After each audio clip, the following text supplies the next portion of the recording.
Dégâts collatéraux de mon absence pendant 2 semaines hors du pays. Et maintenant, je vous présente à quoi ressemble ma ferme.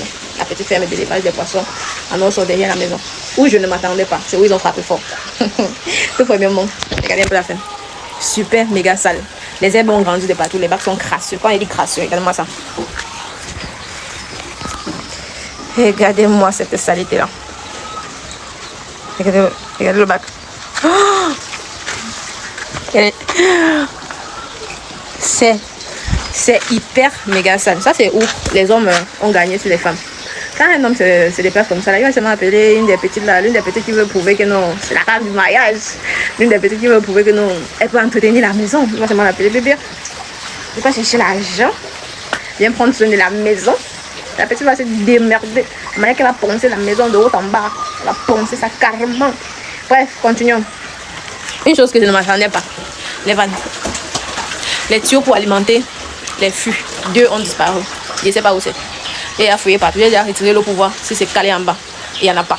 Donc je ne m'attendais pas carrément de ce côté-là. Je ne savais pas que les vannes pouvaient disparaître. Je m'attendais seulement peut-être la saleté, les herbes et tout ça. Là, je m'attendais pour le coup. Mais le reste là, je n'étais pas prêt en fait. Troisième des choses. Avançons. La qualité. Regardez ce qui manque sur mes tilapias. Tous les tilapias sont morts. Il manque à peine. À peine. Ouais, comme ça. Il manque à peine une quinzaine. Regardez. Mais quand même, ils ont super bien grandi. Ils ont super bien grossi. D'accord? Donc, regardez-moi ça. Ils ont bien grandi pour des personnes qui ont été nourries avec des novices. Bon, maintenant, dégâts collatéraux sur les crevettes. Bon, les crevettes n'ont pas eu un dégât très accentué. Juste la qualité d'eau qui n'était pas au top. La qualité de la nutrition était quand même approximativement ça. C'est pour ça que le crevette a grandi comme ça. Il se porte super bien. Pour les crevettes, ça va. Ils vont bien. D'accord? C'est juste ceux-là. On met les crevettes. Ceux-là ont le plus empathie. Tout simplement parce que c'est une espèce très très compliquée dans son élevage. Un besoin en oxygène très très élevé. Voilà. Donc je suis obligée encore de remettre un stock de cap. Pardon. Je suis obligée de mettre un autre stock de cap parce que là, c'est fini. C'est fini vraiment. Regardez, c'est super ça. J'ai même pas envie de vous montrer. J'ai même pas envie de vous montrer totalement comment c'est sale. Bon, les tilapias quand même, ils se sont battus. Avec les tilapias, ils se sont battus. Ils ont quand même bien grandi. Pour les pangasius, en fait, les pangasius, c'est une espèce que on n'a pas besoin de trop stresser sur les pangasius. Même si tu tapes 1 mois dehors, 3 mois dehors, tant que c'est déjà réglementé là, eux peuvent rester là-bas jusqu'à ce que tu viennes dans l'angouin. Bon, pour les silus. La qualité d'eau, qualité d'eau, ce n'est pas bon. Le bac est super sale, donc je suis obligée de poncer ça tout à l'heure. Je vais poncer ça très mal tout à l'heure. Ça doit me casser les ongles. Oh my god, je vais me perdre un ongle comme ça. Mais les poissons ont bien grandi, regardez. Ils ont super méga faim. Vraiment ça. Venez manger les poissons vivants, élevés en eau sol là. Regardez comme ils sont gros.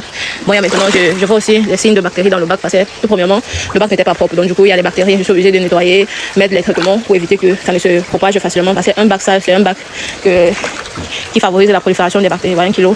Un poisson qui a approximativement 1,7 kg. Donc, comment il est gros. Donc, le petit repos que je voulais m'octroyer là, c'est mort d'office. C'est mort. Je suis obligée de faire le mélange de fond en comble. Bon, maintenant, pour les poissons vipères, ils ont bien grandi. Ils ont bien grandi, mais quand ce sont des poissons qui sont au monde, bien évidemment, le stock ne sera plus la même. So, j'ai vraiment sacrifié pour vous. J'ai beaucoup fait de sacrifices pour vous. C'était un sacrifice énorme, pas seulement sur les dépenses en termes d'argent, mais également les dépenses en termes d'espèces que nous avons disponibles à la ferme. Rentabilisez-moi ce déplacement que j'ai fait là. C'est à vous d'agir maintenant. La balle est dans votre camp. Nous avons prouvé ce que nous sommes capables de faire pour vous. En ce moment, c'est à vous de rentabiliser ça. Je me mets au travail très vite fait parce que je dois aussi rattraper les séries que je n'ai pas vues depuis que j'ai commencé à voyager. Et surtout aussi, j'ai vu les bad buzz en ce moment-là. Il faut aussi que je me mette à la ligne. Je suis jeune, je dois aussi me mettre à la ligne. Merde, je ne sais pas d'avoir attaché le pagne.